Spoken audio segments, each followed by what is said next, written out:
Chico, what are you barking at? Go lay down. Hello, everybody. Surprise, surprise. I have time to do a show. A lot of good videos I want to share today. I don't know if I'll get them all for tonight when we go on tonight.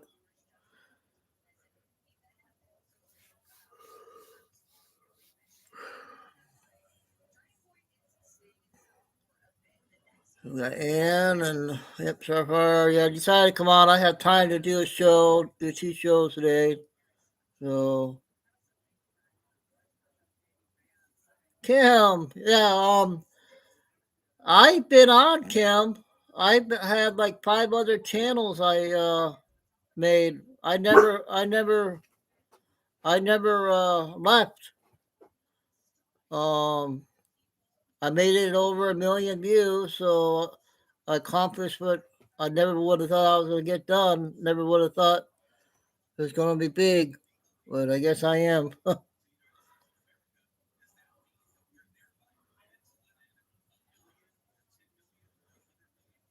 Oh, okay. I'm sorry to hear that, Kim. So we got our big channel back. And but I got when Kay had thanks for trouble yesterday dropping my links. I only got Kay being my mod because I don't need a lot of mods. But no way. I guess I can do it this way. You got something to write with? The Democrats are making a press conference coming up.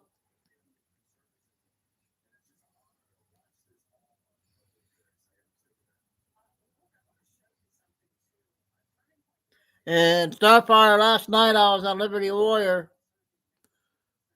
I made a phone call. They put the phone number in. I called and talked to Mike. A lot of people, not a lot, but a few said hi, glad to see me and all that.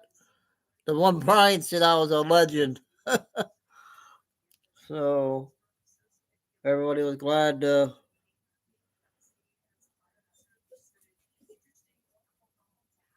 So if Kay gets in here, I didn't. Hopefully she gets in here. This is my backup channel. If you can see it.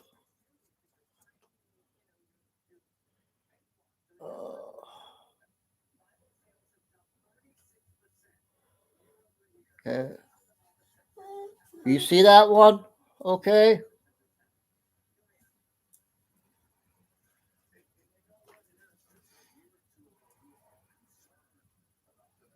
Oh, she did? Oh, cool. Thanks, Lisa. My new time is 5 to 7 Michigan time.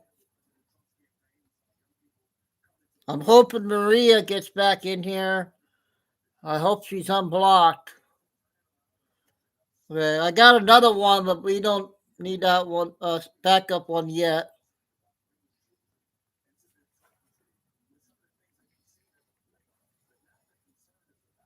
So we got this one and that one for now.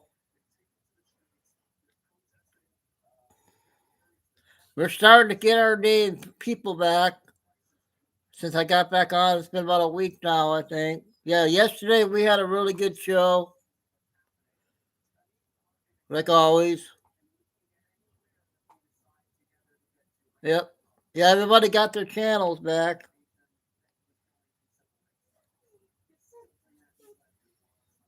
I'm going to text Kay. Oh, Chico.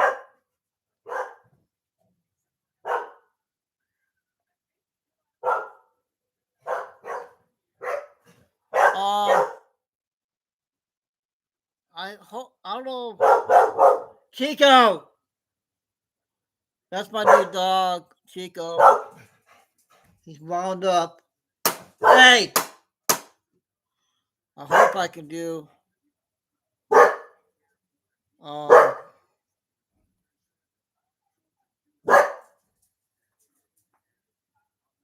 Yeah, as soon as Kay gets in here.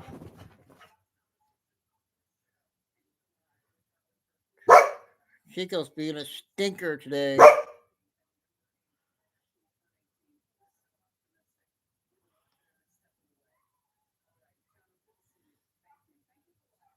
And I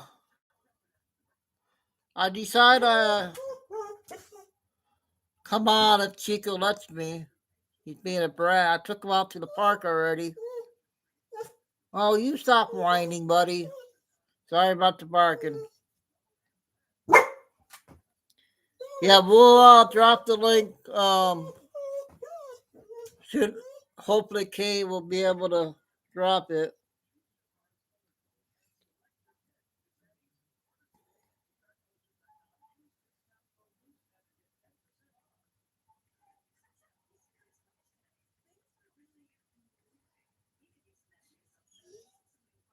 Okay, as long as it doesn't bother everybody.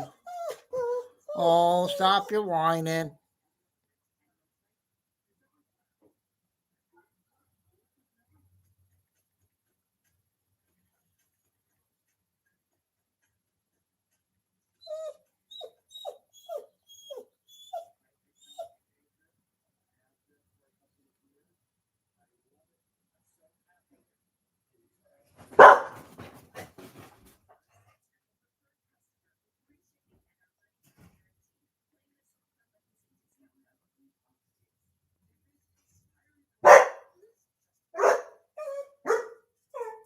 Yep, Penny died too. Chico! What is the matter with you? Huh? Settle down, okay? Settle down.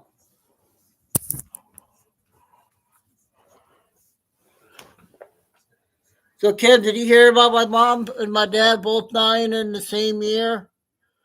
2024. It's been over a year. I couldn't go to my mom's funeral because I got really bad high anxiety.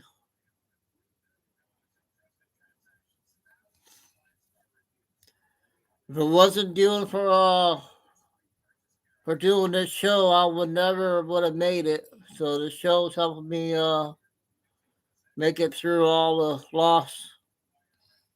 My sister's nearby.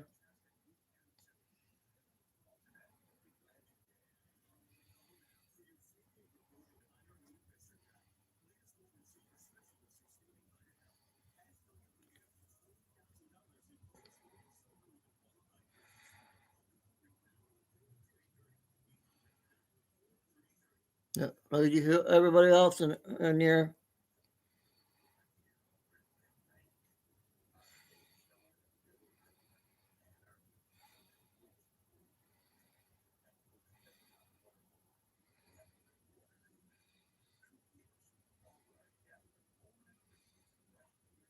So hopefully Kay will get in here.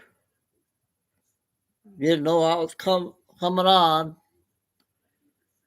So I'm gonna just go ahead and get started. I got a lot to share. I don't know how long I can stay on, but I'll be back on at 5 o'clock.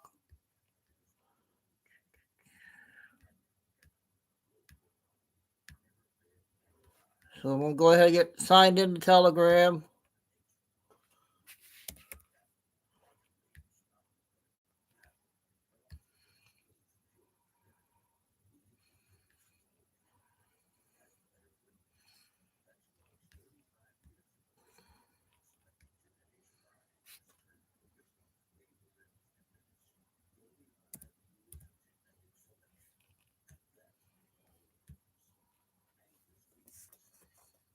So the first one is will be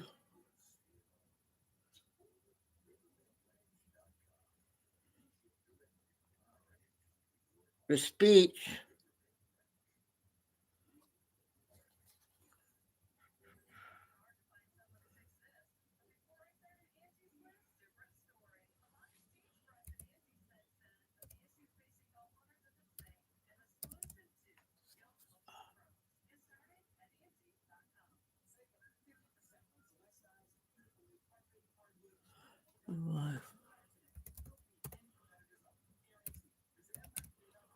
Ah,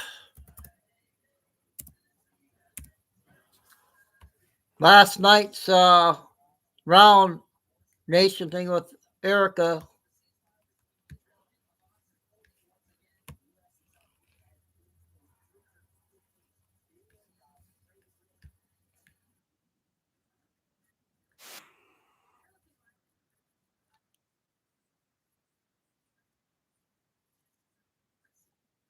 They say a lot of news today.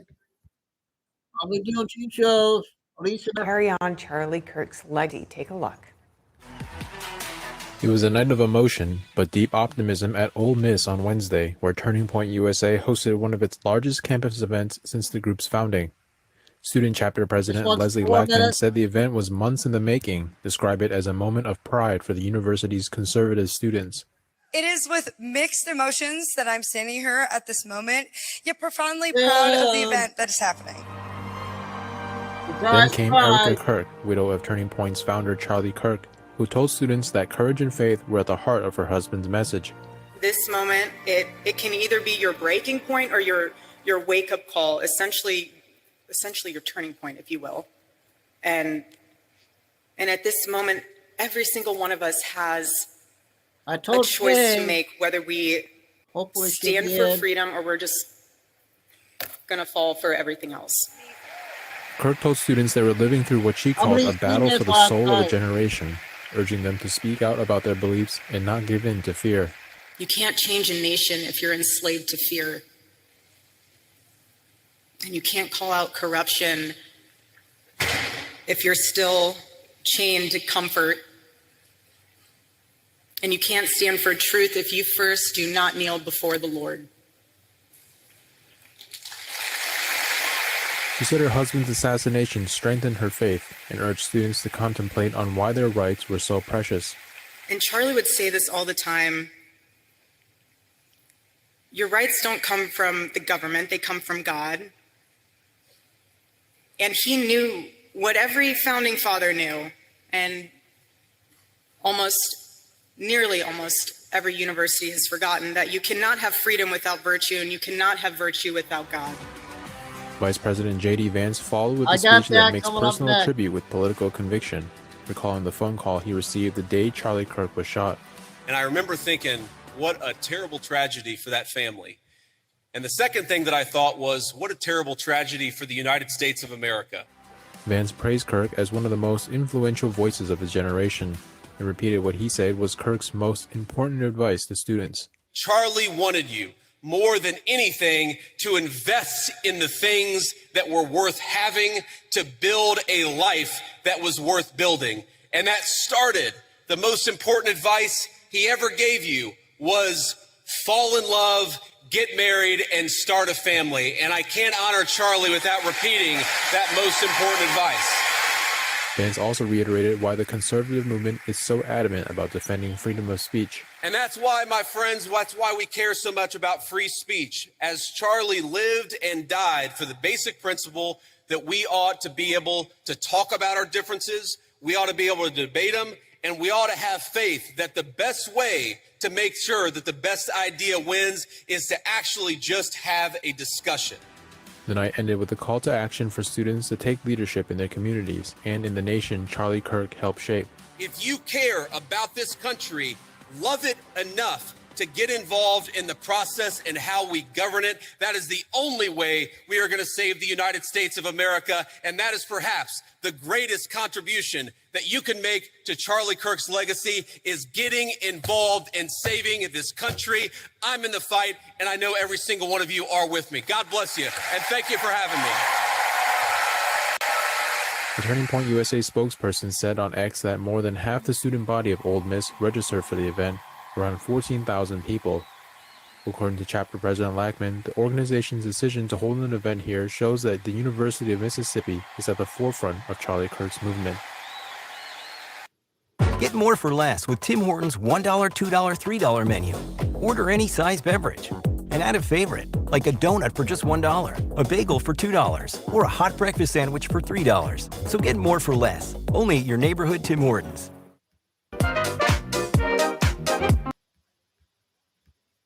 So that was first clip. Kay has to run some errands this afternoon, so she'll be back tonight. So I'm not gonna have no mods. So I know how to block people now. So this is.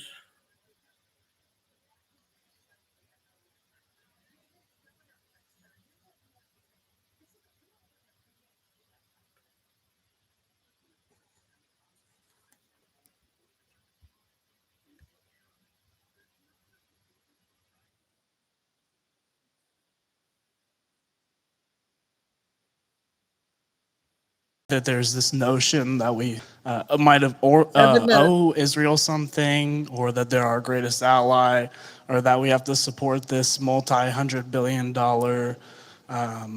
foreign aid package to Israel to cover this, to quote Charlie Kirk, ethnic cleansing in Gaza. I'm just confused why this idea has come around, considering the fact that not only does their religion not agree with ours, but also openly supports the prosecution of ours. Yeah, so let's say a few things about this. First of all, when the President of the United States says America first, that means that he pursues the interests of Americans first. That is our entire foreign policy. And that doesn't mean that you're not going to have alliances, that you're not going to work with other countries from time to time. And that is what the president believes, is that Israel, sometimes they have similar interests to the United States and we're going to work with them in that case. Sometimes they don't have similar interests to the United States. And this example, the most recent Gaza peace plan that all of us have been working on very hard for the past few weeks, the president of the United States could only get that peace deal done by actually being willing to apply leverage to the state of Israel. So when people say that Israel is somehow manipulating or controlling the president of the United States, they're not controlling this president of the United States, which is one of the reasons why we'd be able to have some of the success that we've had in the Middle East. Now you ask about, sort of Jews disagreeing with Christians on certain religious ideas. Yeah, absolutely. It's one of the realities is that Jews do not believe that Jesus Christ is the Messiah. Obviously, Christians do believe that. There are some significant theological disagreements between Christians and Jews. My attitude is, let's have those conversations. Let's have those disagreements when we have them. But if there are shared areas of interest, we ought to be willing to do that too. For example, one thing I really care about is the preservation of the Church of the Holy Sepulchre in Jerusalem. Christians believe that that is the site where Jesus Christ was crucified, and also that his tomb is right there as well. My attitude is, if we can work with our friends in Israel to make sure that Christians have safe access to that site, that's an obvious area of common interest. I am fine with that. What I'm not okay with is any country coming before the interests of American citizens, and it is important for all of us, assuming we're American citizens, to put the interest of our own country first. That's what we're going to do. That's what we try to do every single day, I promise you. Thank you.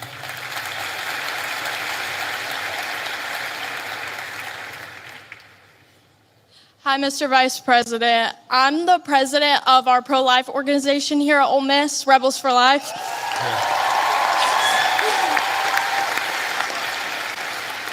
And I myself, as the president, am 100% pro-life. And I know you've stated, you being Catholic, that in the past, you've stated that you're 100% pro-life. But since joining the presidential campaign as the VP, you've kind of wavered how you see abortion. So I'm just wondering what your stance is right now. Sure. And do you think that someone else's right to liberty trumps someone else's right to life?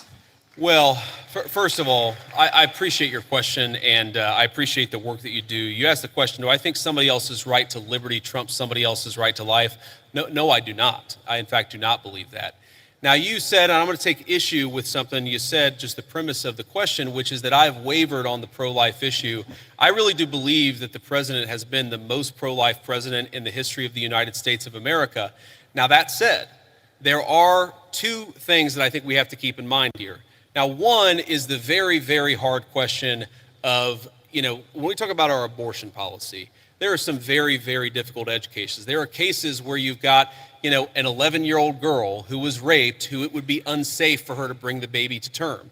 You've got situations where, bringing a baby to term would cause serious bodily harm, maybe death for the mother. That's one of the reasons why we believe in the exception in these cases where you have, again, they're edge cases, they're rare. I think the pro-abortion community would have you believe that's 90% of abortions. That's not true.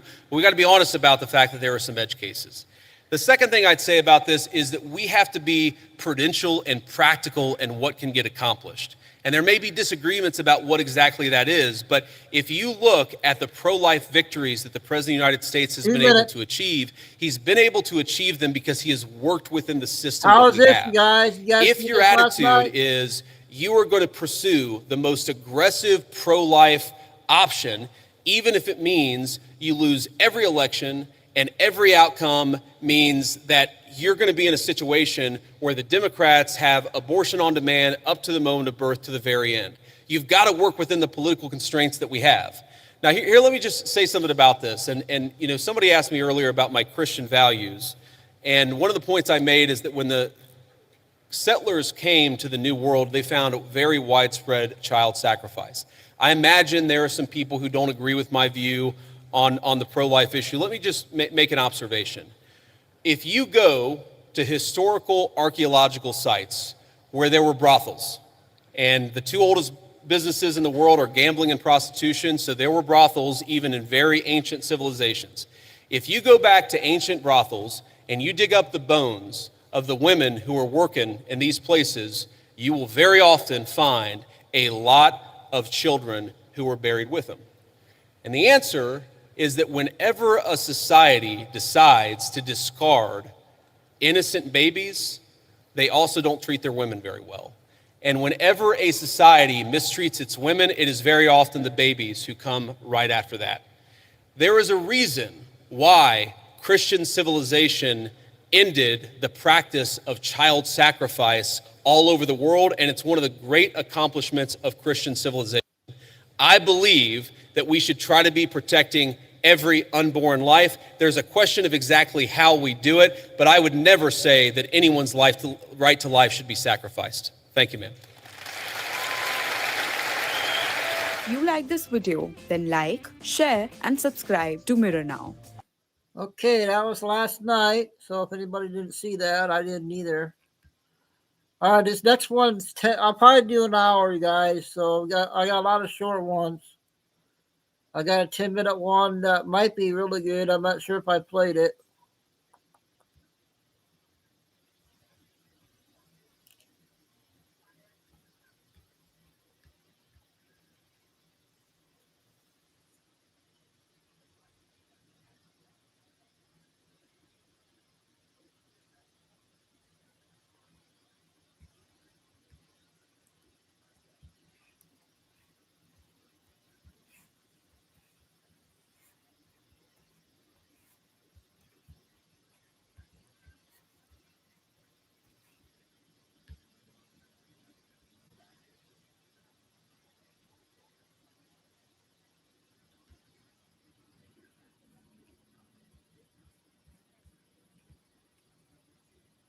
Hey, Mike.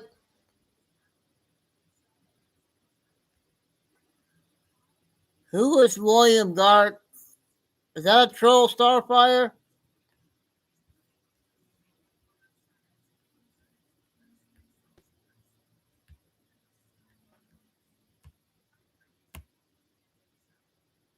Oh, this is buffering. Dang it.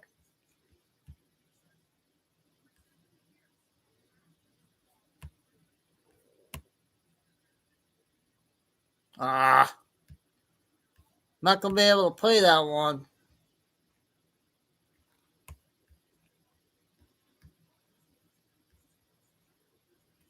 I'm getting a storm, so I don't know what's going on here.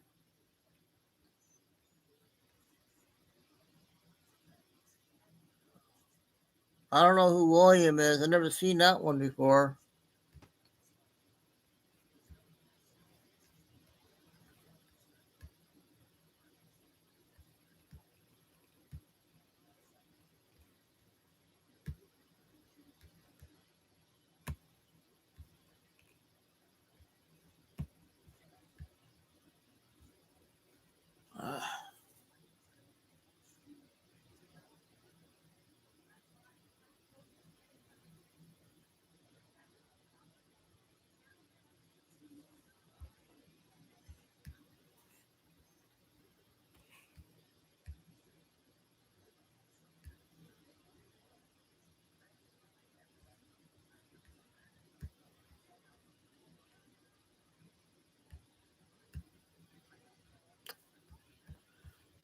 Might have an internet issues, you guys. God darn it.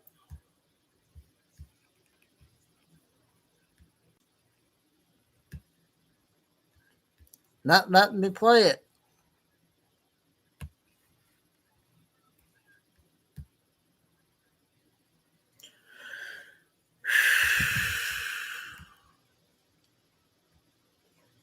It's buffering.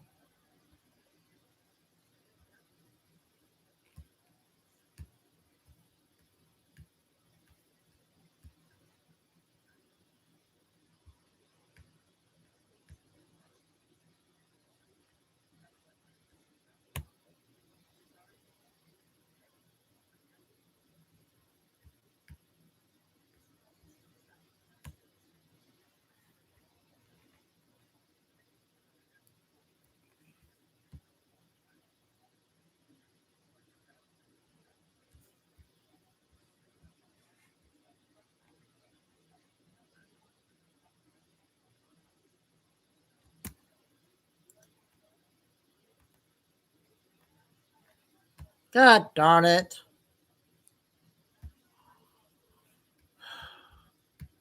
I guess we're having issues, guys. Papa K wasn't know I was coming on, but it looks like we're going to have bad connection today.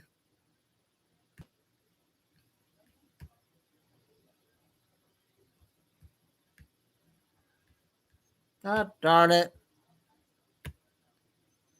That one works.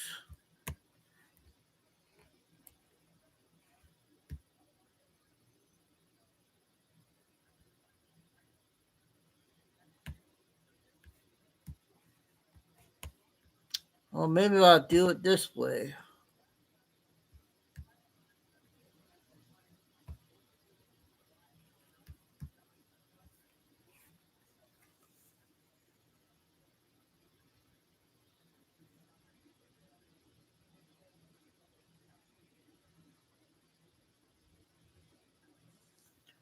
I put in somebody else's name.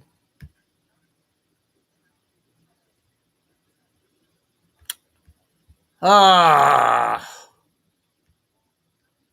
See, it's buffering. It looks like we have to do it the old way, you guys.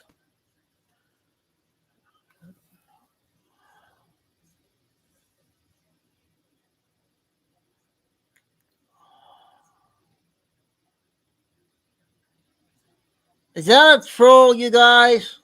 Starfire? I think it's a troll.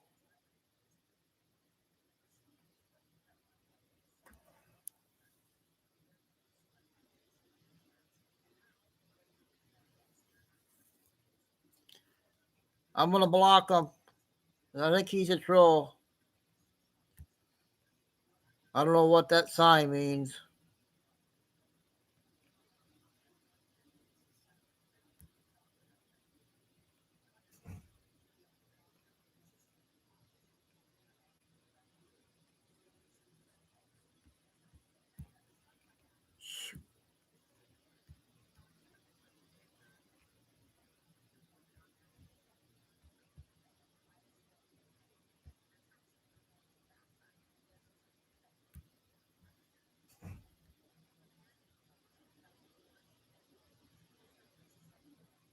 Not what it seems. How you doing?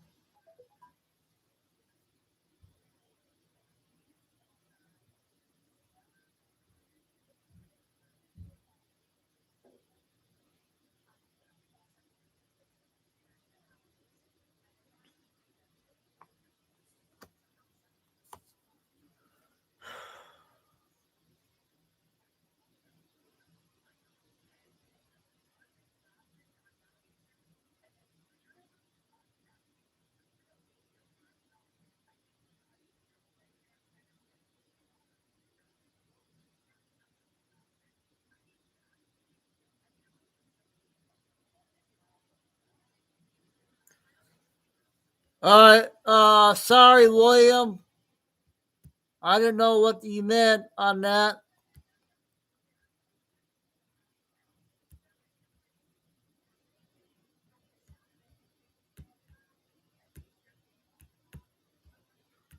I'll try to unblock you.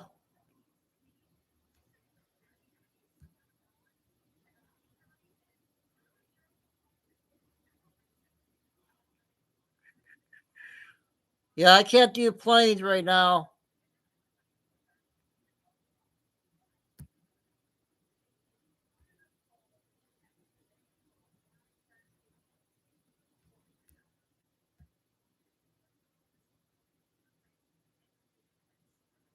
Shoot. I'm trying to unblock you. Ah.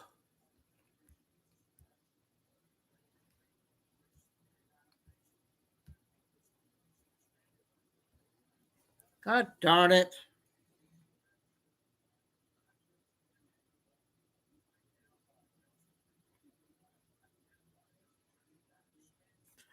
I'll see if I can get Telegram going, you guys. Hold on.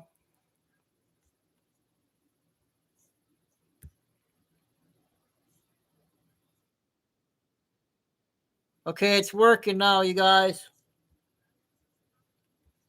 I think it's working.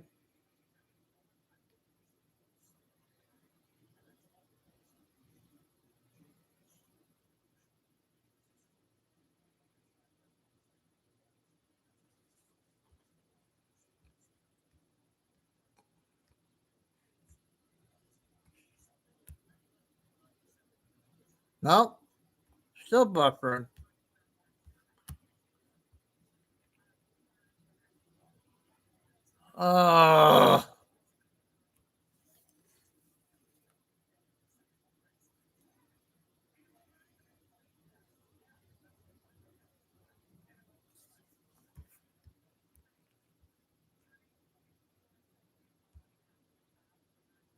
Okay. Kay was telling me that you wanted to see the planes. I'm sorry about that, William. My mistake. I didn't know. But we're having technical issues with the internet here right now, so I have to use the phone, you guys, the old way till we get it working again.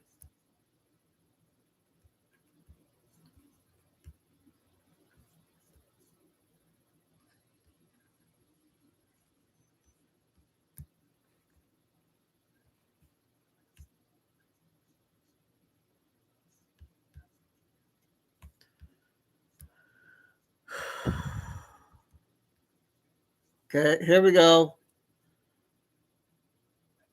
Have to do it the old way. Darn it. Tonight, hopefully, I'll get everything going. Politician. The claim is Trump was and is positioned as a wartime executive in an economic, informational, and legal war to end central bank style debt slavery and return sovereignty, economic, legal, even spiritual, to actual people. In plain English, end rule by debt, restore rule by consent, shine light into darkness so people can see reality. End double standards. Replace debt notes with honest money. Replace coercion with mutual consent. Replace trust us institutions with verifiable, auditable settlement. That's not just vibes. We can track it all through his actual moves. First, we have to understand what the office can actually do. Under Article 2 of the U.S. Constitution, the President is both Chief Executive of the United States and Commander-in-Chief of the Armed Forces. Can you guys see that okay? The Commander-in-Chief clause gives the President direct authority to direct military operations and deploy force to protect our national security, especially once a conflict or threat has been defined. This authority is broad. There is a legal instrument called Section 232 of the Trade Expansion Act of 1962. In 2018, Trump used Section 232 to impose a 25% tariff on steel and a 10% tariff on aluminum, explicitly justifying it as national security. If we don't control steel, we don't control tanks, bridges, energy grids, pipelines, ships, aircraft. Trump used the office to say, we are taking that control back. This is Sun Tzu 101. The supreme art of war is to subdue the enemy without fighting.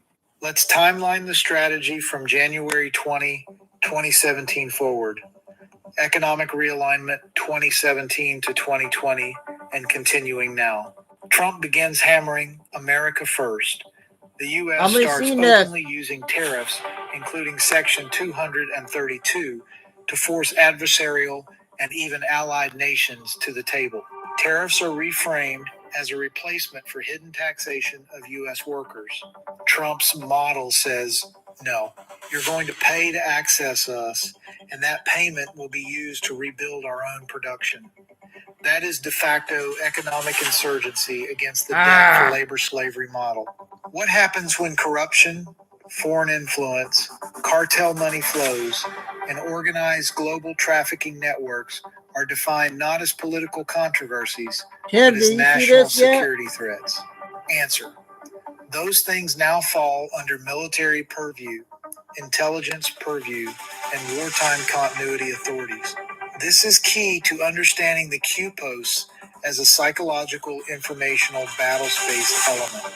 You assist the population in recognizing the war they're in, so when decisive lawful actions are taken, public consent already exists. That's asymmetric warfare through disclosure, not tanks in the street. Let's connect sovereignty and money, because this is where XRP plus XRPL and trustlessness come in. For 100 plus years, control of money equals control of nations. Central banking structures create currency as debt, lend it into existence, and then make you work your entire life to pay back interest on money that was fabricated. You replace just trust us money with prove it money. Every unit accounted for, every movement auditable, instant settlement, no middle priesthood skimming 2%, 5%, 20% forever. That's what you mean by trustlessness. You don't have to trust an institution because the ledger itself enforces honesty. If corruption, money laundering, human trafficking, and foreign capture are defined as national security threats, then the president, as commander-in-chief, is within his Article 2 lane to direct operations to identify, disrupt, replace the infrastructure that enables those threats. The end state is one set of books, one set of rules, mutual consent, not coercion. Because once you lock value transfer to transparent math and mutual consent, you end secret bribes, off-ledger wars, laundering networks. That is justice for all. Sun Tzu says, know yourself. Know your enemy. Attack strategy, not... I'm going to replay that one here. Hold on. I'm going to see if I can get Telegram again.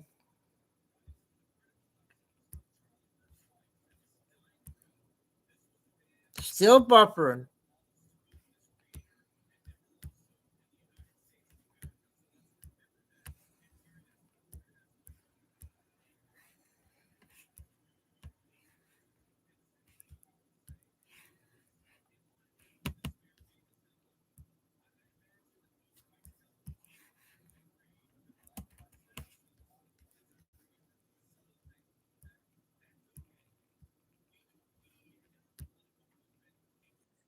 Got it.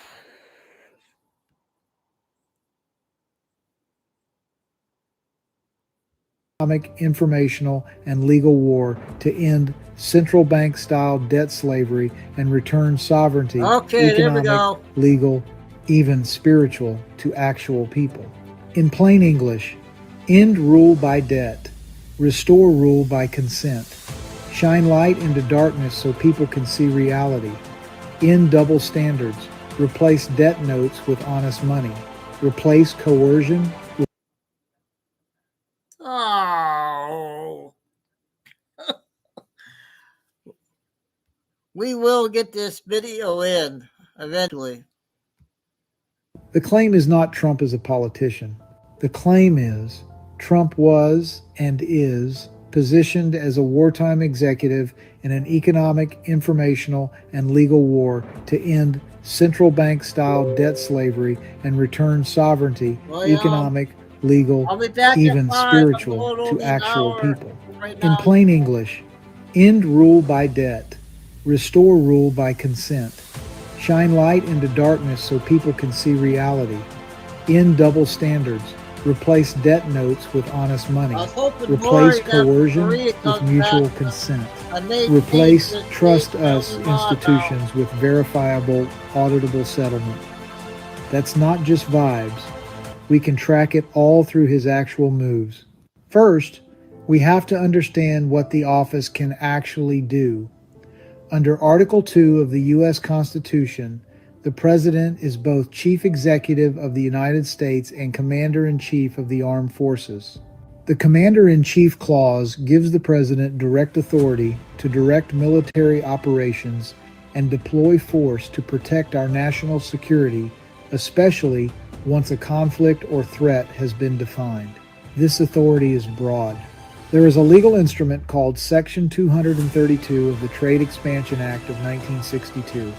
In 2018, Trump used Section 232 to impose a 25% tariff on steel and a 10% tariff on aluminum, explicitly justifying it as national security. If we don't control steel, we don't control tanks, bridges, energy grids, pipelines, ships, aircraft. Trump used the office to say, we are taking that control back. This is Sun Tzu 101. The supreme art of war is to subdue the enemy without fighting. Let's timeline the strategy from January 20, 2017 forward. Economic realignment 2017 to 2020 and continuing now. Trump begins hammering America first. The U.S. starts openly using tariffs, including Section 232, to force adversarial and even allied nations to the table.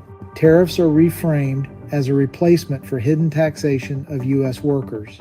Trump's model says, no, you're going to pay to access us, and that payment will be used to rebuild our own production. That is de facto economic insurgency against the debt for labor slavery model. What happens when corruption, foreign influence, cartel money flows, and organized global trafficking networks are defined not as political controversies, but as national security threats? Answer: those things now fall under military purview, intelligence purview, and wartime continuity authorities. This is key to understanding the Q post as a psychological, informational, battle-spaced element. You assist the population in recognizing the war they're in, so when decisive, lawful actions are taken, public consent already exists. That's asymmetric warfare through disclosure, not tanks in the street.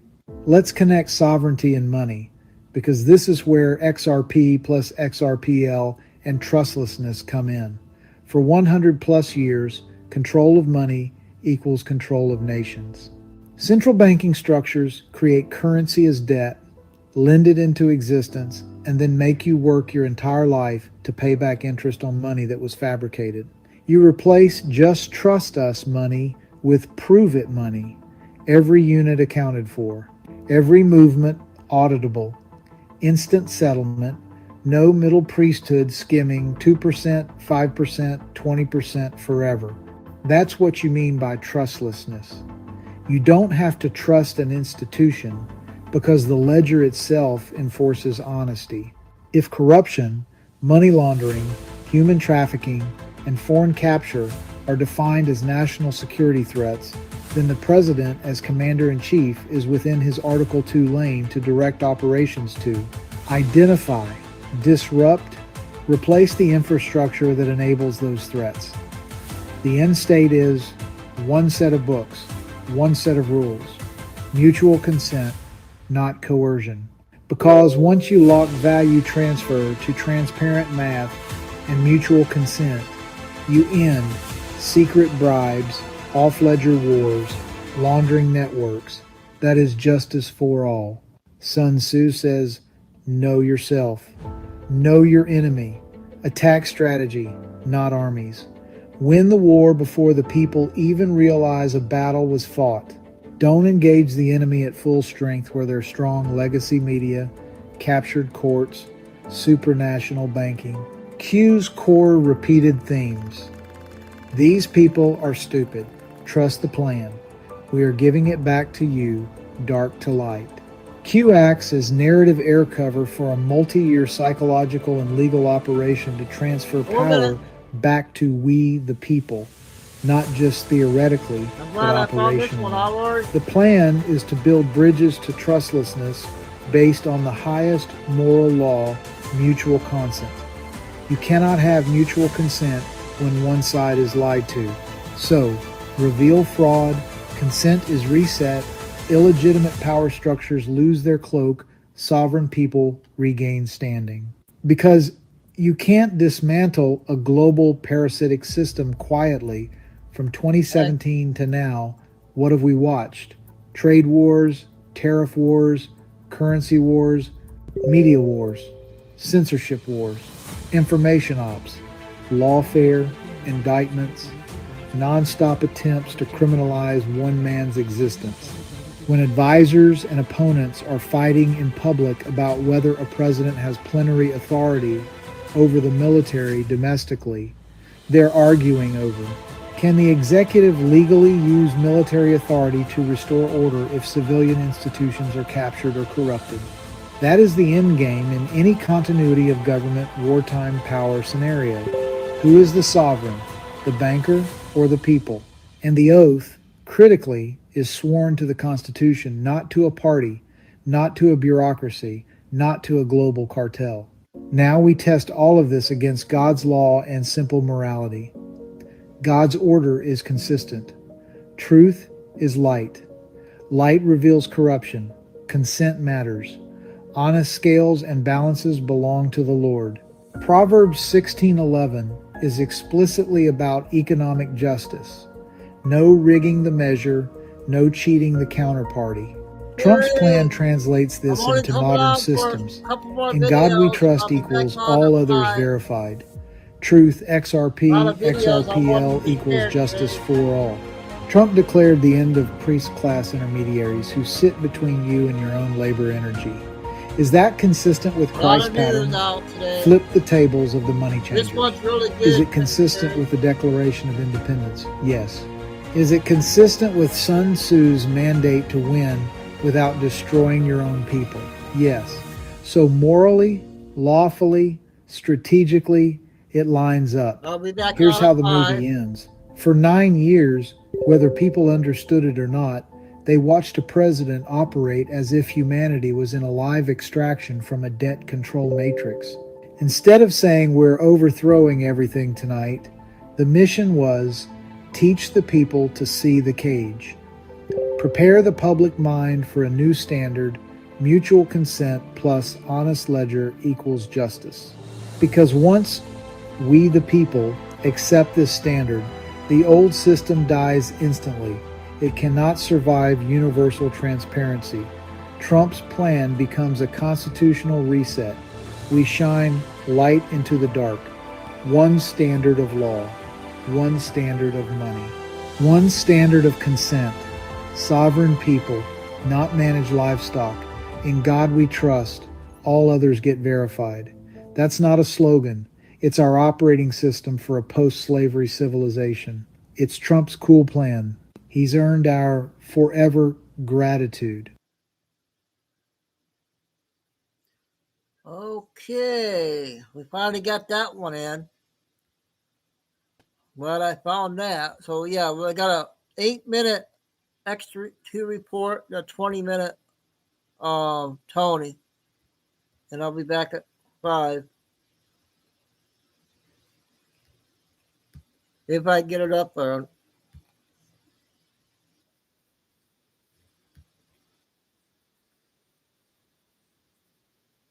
Right now, Trump has told us, going back in time, that there's an investigation going on in the 2020 election and the 2024 election, because he's going to show everyone, and he already said that we have all the evidence of the 2020 election, It's clear as day that they rigged the election. They overthrew the United States government, overthrew the duly elected president. And with the auto pen, it's showing the people of this country the results of what happens when you overthrow a government and you put in a puppet government. And the people during those 4 years, they saw it. They experienced it. They understand that it was a complete and utter disaster. The economy was falling apart. Inflation was skyrocketing. Fuel prices were skyrocketing. There were no jobs. Jobs were disappearing left and right. We'll play that tonight. Illegals were coming over the border, using up all the resources in the cities. Garbage was everywhere. Crime was up, even though they weren't reporting on crime. But people felt it. People saw it. People understood it. And this is all because of they decided that they didn't want the people to decide who the president was going to be of this country.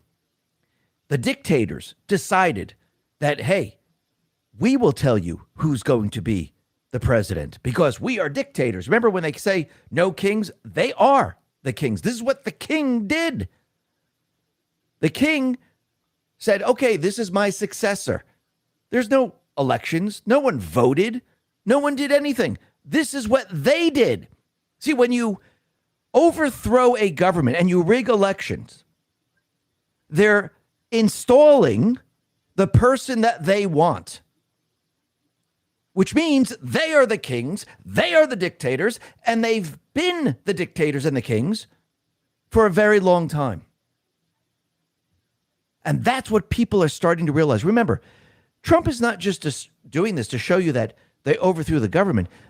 He wants you to know this is why the country is the way it is. Because remember, this is not about a 4-year election. This is not about keeping everything status quo. Let's go sign a couple of executive orders. Let's just reverse a couple things that Biden did. No, he's reversing everything that they put into place when they got rid of JFK. He's reversing the entire criminal syndicate that's been in this country for a very long time. They are the dictators. They are the kings. And they've been destroying this country. There was a lot of good stuff out since there. The 60s. Actually, if you really go back to the 1913s, that's when it really all began. And it's not just about throwing a couple people in prison, getting accountability. Yes, that's important. But again, if we don't remove the entire criminal system, the meat and potatoes of their system, which is the Federal Reserve, by the way, if you do not do this, you've changed nothing. Nothing changes. All the executive orders, all the policies that you put into place, everything that you do, it would be meaningless. Because, again, if you have a system where people can just borrow and borrow and borrow and borrow, how are you going to stop the corruption? It's the same with the mafia. They do it because there's money involved. They extort. They loan money to people. And if you don't pay it back, what happens? Fitty Bag of Donuts comes to your house and says, you owe us money. They might give you a couple days. But if you don't pay up, what do? They break your legs. Or something worse. Now think of the Federal Reserve. If you don't pay your taxes, see, that is the interest on the money. You're paying back the loan sharkers. What do they do to you? They come to your house, they look through your crap, and they say, this is how much you owe us.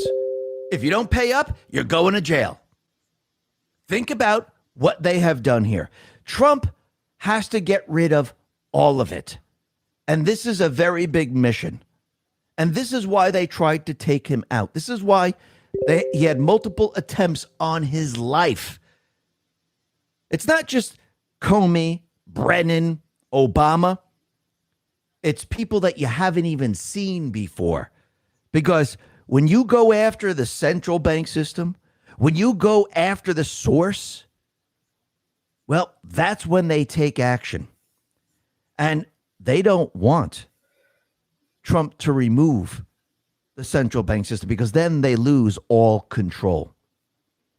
And you can see that the only way the central bank system can stay in power is to actually keep the corrupt in power. Who are the corrupt? Well, if you look around the country, some of them are part of the sports organizations. Some are in Hollywood. Some are CEOs of corporations. Then you have those people that are in local governments. Then you have those people that are in Congress, in the Senate. Those people that are in all the different agencies that Trump is now draining. You need to keep those people in power because they protect the central bank. They run defense to make sure that nobody goes after them. This is why the central bank has not been audited for a very, very long time. Now, I'm talking about a deep audit. Where's all this money going? What countries? Because they don't want anyone to see this. And Trump right now, he's basically draining the swamp. He's removing that protection. He's removing the individuals that will keep those people in their positions, especially the elected people. He's removing the illegals. He's breaking down and dismantling the cheating system. So this way, those people that run defense, those people that protect the central bank, those people that stand in the way of everything, they will be removed in the end. And this is why Trump is deporting the illegals. This is why Trump got rid of the 2 million Social Security numbers. Actually, there's a lot more than that. This is why he says no mail-in ballots, because he's shutting it all down. And once the installed people are gone, and we elect, and like I said before, the midterms are very, very, very important. I think it's the most important election of our lifetime. Yes, second to the president. But he needs this. If he doesn't get this, he can't complete the plan. And we will just go back in a couple of years to where we were. This is why it's so important. This is why it has taken all of this time, because who does he need to help him? He can't do it on his own. He needs the people. And sometimes he must show the people the truth so the people wake up, the people get off their ass, the people say enough is enough. How do you think he was elected? Because the people came out and they overrode the cheating system that they put into place. They would never be able to create enough votes to override the people. It wouldn't even make sense because there's not that many people in this country. So Trump right now is maneuvering and positioning to basically neuter the deep state players for the midterms. And yes, something big is coming in 2026. Yeah, the economy is going to get better, of course. Yes, he's going to drain more of the swamp creatures. But think about the one big, beautiful bill. Think about it. Well, that's how it ended, you guys. All right, I'm going to go ahead and stop for now so I can get rested up for tonight. We had 4 good videos I wanted to share. We got more to come tonight. We got Billy will be 24 minutes. So we'll save that for later. So everybody have a good few hours, and I'll be back at 5. I'll have everything set up here in a minute. And we'll see you guys in a few hours. God bless. Love all. Please hit the like. Thanks.